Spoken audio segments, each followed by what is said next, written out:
Evangelho de São Lucas, capítulo 8. Ali continuava a percorrer cidades e povoados, pregando e anunciando a boa nova do reino de Deus. Os 12 estavam com ele, assim como algumas mulheres que haviam sido curadas de espíritos malignos e enfermidades. Maria, chamada Madalena, da qual tinham saído 7 demônios, Joana, esposa de Cusa, administrador de Herodes, Susana e muitas outras, que os ajudavam com seus bens. Quando uma grande multidão se reuniu e gente de todas as cidades vinha até ele, Jesus contou esta parábola. Saiu o semeador a semear a sua semente. Enquanto semeava, uma parte caiu à beira do caminho, foi pisada, e as aves do céu a comeram. Outra parte caiu sobre a pedra, e, tendo brotado, secou-se, porque não tinha umidade. Outra caiu entre espinhos, e os espinhos que cresceram junto a ela a sufocaram.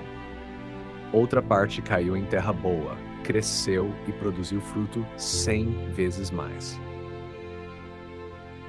Ao dizer isso, exclamava: "Quem tem ouvidos para ouvir, ouça." Seus discípulos perguntaram o que significava essa parábola.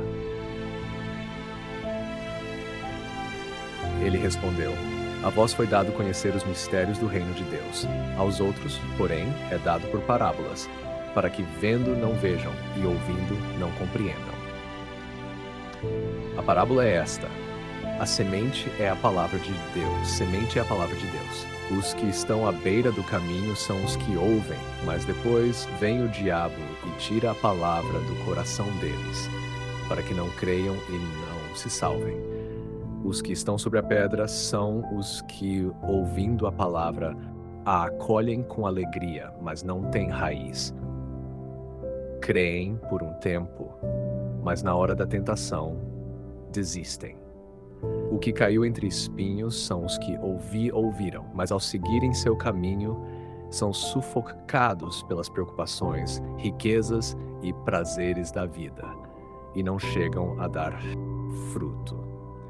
O que caiu em boa terra são aqueles que, com coração bom e generoso, ouvem a palavra, conservam-na e produzem fruto com perseverança.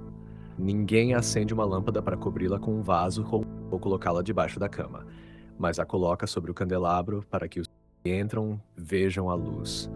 Nada há de oculto que não venha a ser revelado, e nada em segredo que não venha a ser conhecido e divulgado.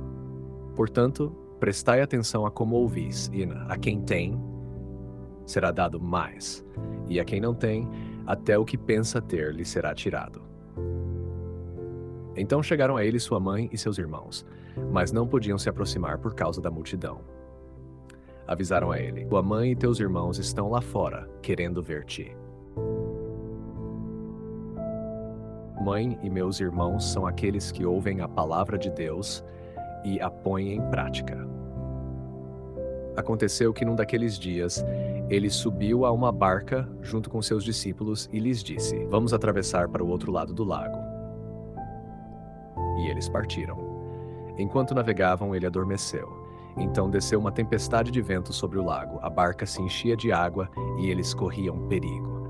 Aproximaram-se dele e o despertaram, dizendo: "Mestre, mestre, estamos perecendo." Ele então se levantou, repreendeu o vento e a fúria da água, e tudo cessou. Fez-se uma grande calmaria. E Jesus lhes disse: "Onde está a vossa fé?" Eles, cheios de temor, maravilharam-se e diziam uns aos outros: "Quem é este que até aos ventos e às águas dá ordens, e eles lhe obedecem?" Então navegaram até a região dos Gerazenos, que está defronte da Galileia. Quando ele pôs o pé em terra, veio ao seu encontro um homem da cidade, possuído por demônios. Havia muito tempo que não usava roupas nem morava em casa, mas vivia entre os sepulcros. Ao ver Jesus, pôs-se a gritar, caiu aos seus pés e disse em alta voz: "Que tenho eu contigo, Jesus, Filho do Deus Altíssimo? Suplico-te, não me atormentes." pois Jesus ordenava ao espírito impuro que saísse daquele homem. Muitas vezes o agarrava, e ele era preso com correntes e grilhões, mas quebrava as amarras e era impelido pelo demônio a lugares desertos. Jesus então lhe perguntou: "Qual é o teu nome?" Ele respondeu: "Legião", pois muitos demônios tinham entrado nele. E eles suplicavam a Jesus que não os mandasse para o abismo. Ora, havia ali, no monte, uma grande manada de porcos pastando. Eles pediram a Jesus que lhes permitisse entrar nos porcos, e ele o permitiu. Então os demônios saíram do homem, entraram nos porcos, e a manada se precipitou em costa abaixo para dentro do lago, onde se afogou. Vendo o que havia acontecido, os que cuidavam dos porcos fugiram e espalharam a notícia pela cidade e pelos campos. Então o povo saiu para ver o que tinha acontecido. Chegaram até Jesus e encontraram o homem de quem haviam saído os demônios, sentado aos pés de Jesus, vestido em perfeito juízo, e ficaram tomados de medo. Esses, os que tinham visto tudo, contaram-lhes como o possesso fora curado. Então, toda a multidão da região dos Gerazenos pediu a Jesus que se retirasse deles, pois estavam dominados por grande medo. Ele então entrou na barca e voltou.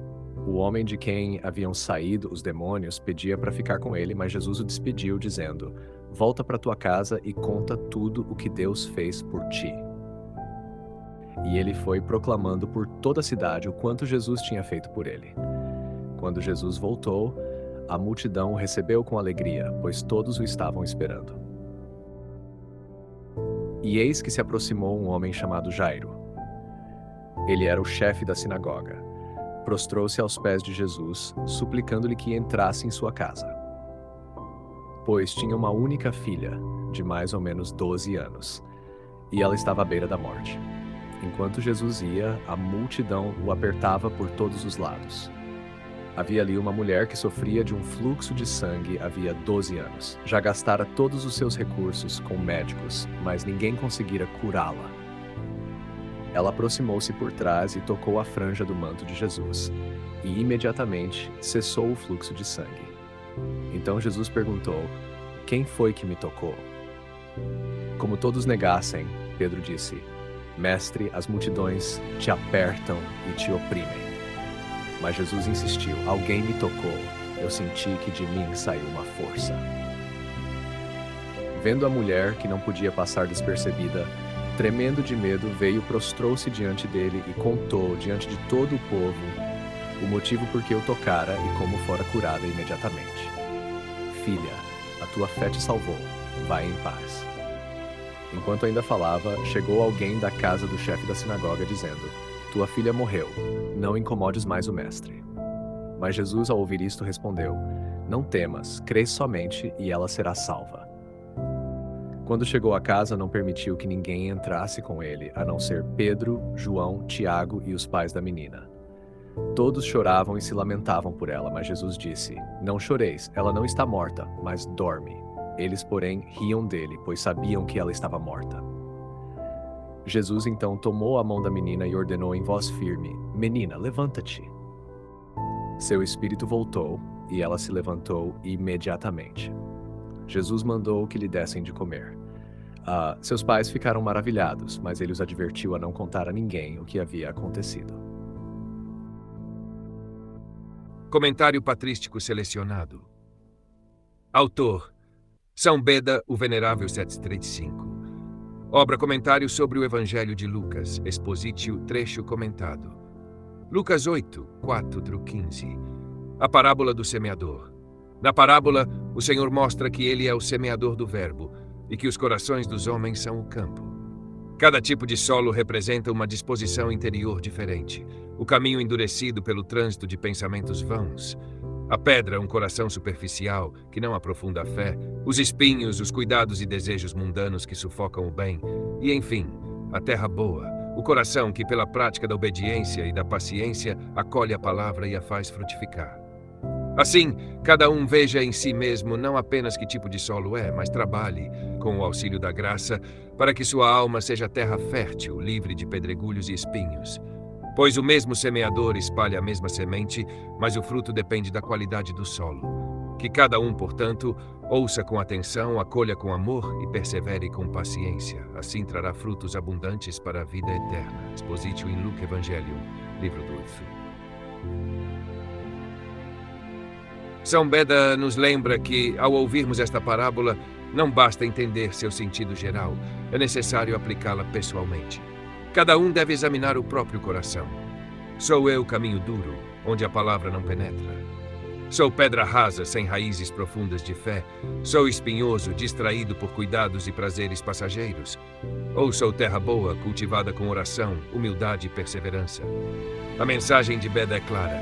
O semeador Cristo sempre faz sua parte, espalhando a palavra. Mas a colheita depende de como preparamos o terreno do coração. Assim, este comentário nos convida a cooperar dia após dia com a graça de Deus para que nossa vida produza frutos que glorifiquem o Pai. Queridos ouvintes, chegamos ao fim deste audiolivro e quero expressar minha profunda gratidão a todos que permaneceram conosco até aqui. Sua dedicação em acompanhar essa obra é um verdadeiro sinal de busca pela sabedoria e pelo crescimento espiritual. Que o conteúdo ouvido possa nutrir sua alma e fortalecer sua fé. Aproveito para convidá-los a explorar as playlists do canal Caminho Católico, onde vocês encontrarão outros tesouros espirituais. São obras que podem acompanhar e iluminar sua jornada, como Castelo Interior de Santa Teresa de Jesus, Confissões de Santo Agostinho, Palavras Bíblicas com o Evangelho comentado por grandes eclesiásticos, Filoteia de São Francisco de Sales, Tratado da Verdadeira Devoção à Santíssima Virgem, de São Luís Maria de Montfort, A Imitação de Cristo, de Tomás de Kempis, e As Três Idades da Vida Interior, do padre Garrigou Lagrange. Cada uma dessas obras oferece um caminho profundo de reflexão e conversão, e espero que possam encontrar nelas a mesma riqueza espiritual que proporcionaram a tantas gerações. Nosso canal está sempre aberto para quem deseja aprender e crescer na fé. Continue nos acompanhando e compartilhando essa jornada espiritual. Mais uma vez, obrigado por sua presença e que Deus abençoe a todos.